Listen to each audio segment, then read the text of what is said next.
Assalamu alaikum, I'm Khalid Mohammed Walid Prince. Welcome to my YouTube and Facebook page, Walid the Traveler, and welcome to my another new video. So আজকে last day আমরা এখন বের হয়ে যাব সাজেক থেকে। আর বেরোনোর আগে এই যে সব রেডি করলাম, এই তো আমি, অ্যান্ড এই তো হচ্ছে হোটেলের ভিউ। এটা বাংলাদেশ সাইডে। প্রথম দিন ছিলাম মিজোরাম, সেটা তো আপনারা দেখছেন, রক প্যারাডাইস। আমরা লাস্টে যেই হোটেলটা ছিলাম সেটা হচ্ছে ড্রিম সাজেক।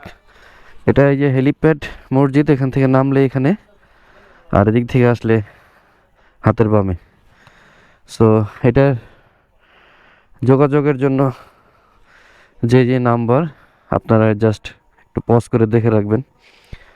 আর দুইটা হোটেলের মধ্যে যদি কম্প্যারিজন করি, কংলাকেরটা থেকে এটা সার্ভিস, ভাড়া সব কিছুই ভালো ছিল। আর সবচেয়ে বড় যে জিনিস সেটা হচ্ছে আশেপাশে সব কিছুই আছে, আপনারা দেখে শুনে বুঝে খাইতে পারবেন।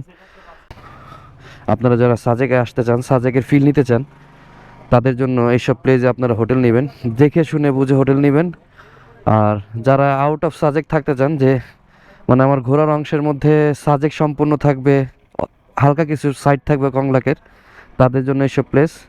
আর যাদের সাজেক ইম্পর্টেন্ট না, নিরিবিলি থাকতে চায়, তাদের জন্য কংলাক। আর কংলাকে উঠতে নামতে গেলে খুব কষ্টের একটা বিষয়। সো বাকিটা ডিসিশন আপনারা। আর যেখানে থাকেন দরদাম করে থাকবেন, আপনারা জিতবেন। ভাই রিল্যাক্সে, হ্যাঁ, প্যারা নাই, একবার ইজি। বিসমিল্লাহির রহমানির রহিম। ফাইনালি আমাদের সাজেক থেকে স্কট ছেড়ে দিচ্ছে, আমরা এখন নামবো। এখন ঘড়িতে বাজতেছে হচ্ছে 10:42, আর আমরা এখন নামতেছি। সাজেক থেকে বের হয়ে যাচ্ছি আমরা এখন।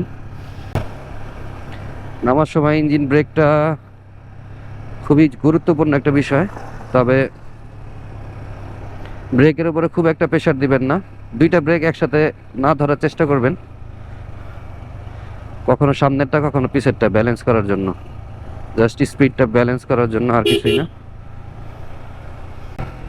আর অবশ্যই এইসব জায়গাগুলো তো হর্ন দিবেন, কারণ হচ্ছে হর্নের কোনো বিকল্প নাই। কারণ আমরা যতই জানি যে ওই পাশের স্কোয়াড আমরা না গেলে ছাড়বে না, কিন্তু পাহাড়ে কিছু লোকাল যারা ব্যবসায়ী বা এখানকার স্থানীয়রা আছে, তারা চলাচল করে, বা দেখা যায় পানির গাড়ি টাড়ি হাবিজাবি উঠতে পারে প্রয়োজনীয় জিনিসপত্র নিয়ে। এই তো ইজি, হর্ন দেন, নামেন। সো সাজেকের এক্সপিরিয়েন্স যদি আপনাদের সাথে শেয়ার করি, সেটা খুব ভালো ছিল। এর আগে যেবার আসছিলাম সাজেকে, তার থেকে এবার এটা খুব ভালো ছিল, আলহামদুলিল্লাহ। মোড়গুলো দেখছেন কত নিচু, আসলে এগুলো বোঝা যায় না গোপ্রোতে। সামনের বাইকারকে দেখে যদি কিছুটা বোঝা যায়। আসলে এইসব ফিল নিতে হলে এখানে আসতে হবে ভাই, আসতে হবে। এই যে আমাদের পার্টনাররা এখানে, রিয়াজ ভাই, শান্ত ভাই। রিয়াজ ভাইয়ের সাথে আমার আগে থেকে পরিচয় ছিল, বাট শান্ত ভাইয়ের সাথে ফার্স্ট টাইম এই ট্যুরে পরিচয় হয়েছে। উনি পালসার NS 160 যেটা, সেটা চালায়, ভালো রাইড করে। ভাইয়ের সাথে ট্যুরের মধ্যে অনেক ভালো সময় কাটছে। ভাইয়ের আসলে ট্যুরে আসার সময় 2-3টা জিনিস খুব দরকার হয়। অবশ্যই বাইক নিয়ে আসতে গেলে একটা ভালো রাইডার থাকলে, গ্রুপের মধ্যে ছোট বড় গ্রুপ হোক, যেটাই হোক, মানে টেনশনটা কম থাকে। আর দ্বিতীয় হচ্ছে ভালো মানুষ। ভাই খুব ভালো একটা মানুষ। রিয়াজ ভাইয়ের প্রশংসা কম করতেছি, হচ্ছে রিয়াজ ভাইয়ের সাথে তো আমার আগে থেকেই পরিচয়, তাই রিয়াজ ভাইকে আমি নক করছিলাম, রিয়াজ ভাইকে, যে ভাই সাজেক যাবেন কিনা। তো রিয়াজ ভাই বললো আমি আমার একটা ফ্রেন্ডকে নিয়ে যাব। অপরিচিত মানুষগুলির কি হয় ভাই, অপরিচিত মানুষগুলি দেখা যায় মন মানসিকতা যদি ভালো হয়, ওপেন মাইন্ডের হয়, খুব ভালো লাগে। তো শান্ত ভাই ছিল এরকম একটা মানুষ।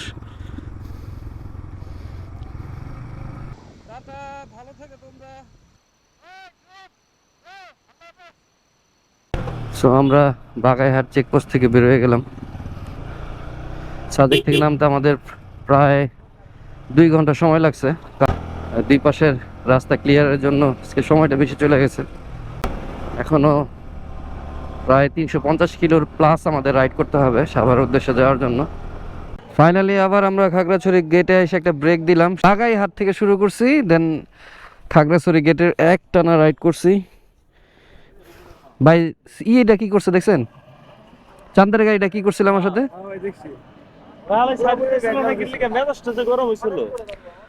যাই হোক, আমরা এখানে একটু চাটা খাবো, পানি টানি খাবো ফ্রেশ, তারপর আবার রওনা দিব।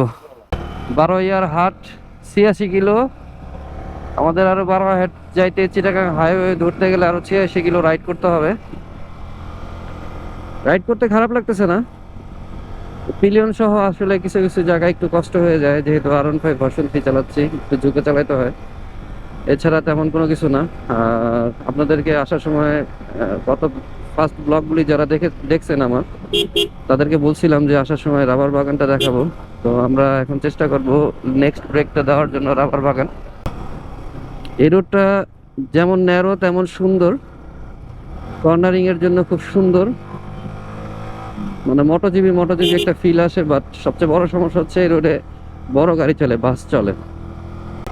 বড় বড় গাড়িগুলো যখন এই দিক দিয়ে টার্নিং নেয় তখন আমাদের জন্য একটু কষ্ট হয়ে যায়। স্বাগতম আলোটিলা পর্যটন কেন্দ্র। ও সুবহানাল্লাহ,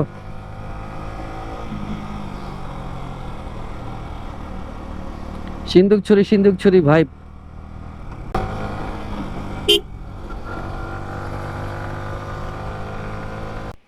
সো স্বাগতম, সিন্দুকছড়ি জোনের ভিতর আছে। ও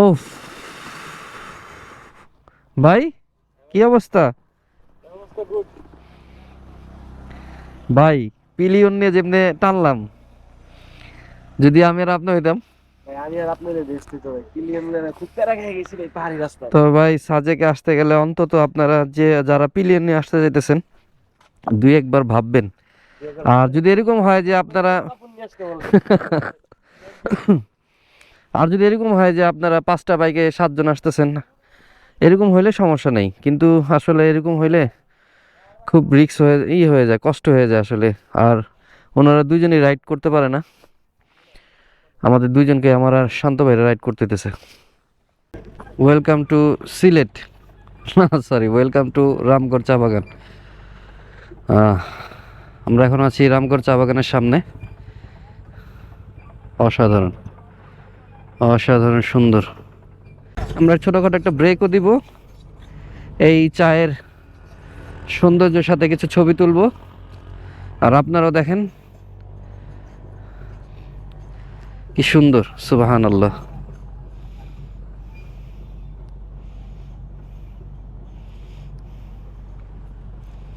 এই উপর থেকে যে নতুন পাতার কুড়িগুলি তারা ছিঁড়ে নিয়ে যায়, আর যেগুলি হয়ে গেছে আগের, সেগুলো এই যে মোটা মোটা হয়ে গেছে পাতা, এই যে এগুলো ছিঁড়ে না। ওয়েলকাম টু রাবার বাগান গাইস। আপনারা যারা সাজেক আসবেন তারা রাবার বাগানটা অবশ্যই ঘুরে যাবেন, কারণ এটা খুব সুন্দর একটা জায়গা।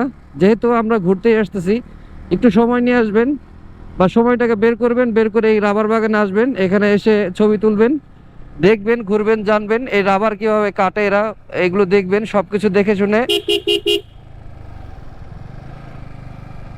তারপর আপনারা যাবেন। কাকা আসসালামু আলাইকুম। কাকা একা একা বসে আছেন? কেমন আছেন? লোকজন আসে এখানে? কম একবারে? আগে তো অনেক মনে হয় আসতো বেশি, না? বেচা কিনা কিছু করছেন? যাক আলহামদুলিল্লাহ। আমরা যখন সাজেক যাওয়ার সময় সকালে রাবার বাগানে হালকা একটু সময় দিয়েছিলাম, তখন দেখছিলাম রাবারই করতেছে। এখন সম্ভবত রাত্রেবেলা মেবি এগুলো দিয়ে রাখে, সকালে হয় এই যে রাবার দেখেন।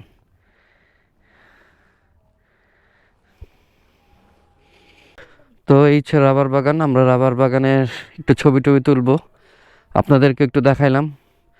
অনেকটা সময় নিয়ে দেখানোর আসলে যেই সময়টা, সেই সময়টা আসলে আমাদের কাছে নাই, তারপরেও নিজেরা একটু দেখলাম, আপনাদেরকে একটু দেখাইলাম। রোডটা খুব সুন্দর।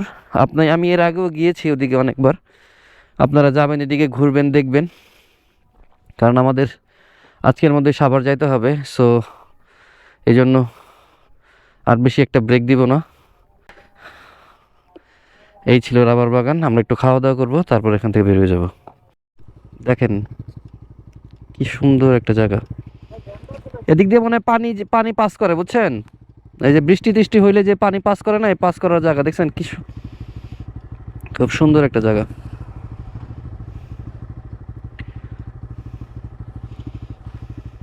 সুন্দর না ভাই?